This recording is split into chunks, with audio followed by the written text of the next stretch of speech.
you know, every so often these topics come around, which you kind of have to feel like you're not repeating yourself, but you have to make the point a little bit more obvious so people can understand what you're trying to say. Now, I don't know if I've fully mentioned this in a full length video like this before. I mentioned it in a reel about a year ago when I'm walking and I'm saying glycemic index is all BS. I don't believe in calories. I don't do this. I don't do that. Listen, now let me break it down because I've got some time. You know what I'm saying? This is YouTube now. Let me break it down. Okay, first of all, glycemic index. What is glycemic index?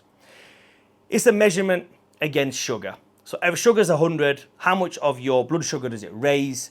They call that the glycemic index. So as an example, sugar's 100.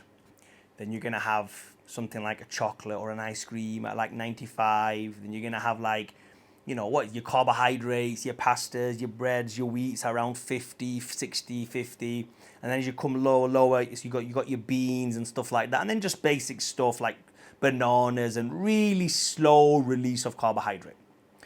Do I believe the glycemic index exists? To a degree, yes. Is it relevant? No. Allow me to demonstrate. Let's say we get a guy who's been doing keto, high fats, high protein, high fats, low protein for 5 days straight, 5 days keto diet. Then we take a guy who's been having 200 grams of carbs for 5 days. Okay? We give both test study science subjects. I'm talking science now. Check that out, bro. Who'd have thought? We give them both 100 grams of sugar each. Who would store the most fat? You're going to probably think and say, well, they'd be equal because calories determine. No, you're wrong. You're wrong. Let me explain. The guy who's been doing keto for 5 days, his liver glycogen is empty. His muscle stores are empty. The glycogen in his muscles everywhere is 0. So the second he eats 100 grams of sugar, his digestive system for a start is going to be so peaked, so optimal for breaking down this sugar. He's not even going to feel it. And then it's going to shuttle those nutrients to all over his body in such a rapid rate. If anything, it's just going to make him more veiny for a few hours, and that is it. And then the rest of that is going to get out the other end. Now we give it to Mr. Number 2, who's been having 300 grams of carbs a day, whose insulin sensitivity is very, very low. His stomach is inflamed because he's just been eating carbs every single day of the week, which you should never, ever do. He has 100 grams of sugar. His digestion is going to be very slow. The glycemic index is exactly the same for both people, for the sugar. But that then might get stored as fat because the body is already full. Liver glycogen's full, muscle bellies are full, everything's full. There's no need for that body to use that 100 grams of sugar to be transported to anywhere. It doesn't need to be done. That is another reason why GI, glycemic index, on food is absolutely garbage. Now, I'm not going to get into it too much in this video, but having a post-workout window of 1 hour to get as much carbs inside you, and the carbs that you guys are putting inside you are the worst carbs in the world. Like, you have sugar at 100, then you have Vitargo, maltodextrin, fructose, and all this other stuff, which is way more higher. They say this is even more higher on the glycemic index than sugar because it's chemicalized.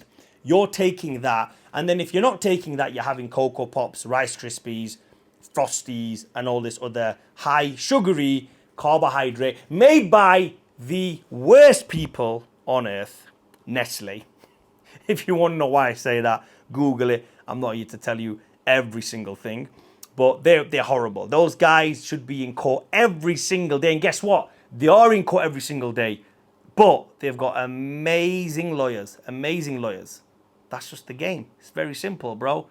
They keep getting people fat. Big Pharma keeps feeding you the drugs, and then the company that owns all that keeps getting them out of jail and back on the shelves. It's very simple. Follow the money. It's not hard. So then you will probably say, but Fadi, what do we do then? All this confusion. What do we do? How do we do it? What shall we do? Very simple. Link is in the description. But anyway, I'll give you some free advice. So the free advice, because look, here's the thing. I always give plenty of free advice. All my advice is free. But the reason why I say link is in the description, because every single person is an individual. When we digest certain carbohydrates, we digest them all differently. To give you an example, try this yourself at home. Try this yourself. And I do this sometimes with my clients. See if it works for you. And I guarantee you will. Have potatoes only one day. Have rice only one day. Have pasta only one day. Have Rice Krispies only one day. And see how your digestion is on every single day. Fast for a day and have potatoes. Fast for a day and have carbohydrates. Do keto for 3-4 days and then just eat rice. Figure out what your body likes the most. Don't look at glycemic index, because I'll tell you this now. I know many people aren't going to agree with this, but I'm telling you now, this is how it works for me. If I manage my diet right down to the fine details, which I can do, my body will not know if I'm eating a donut, if I'm eating a sugar, or if I'm eating bread. Once the process has broken everything down, it will not know the difference, because I have got my digestive system primed in such a way that no matter what I have, it's all the same to me, and I wake up the next morning full and hard. Every single week, I do this diet to myself. Today's like one of those flat days where I've only eaten like one day.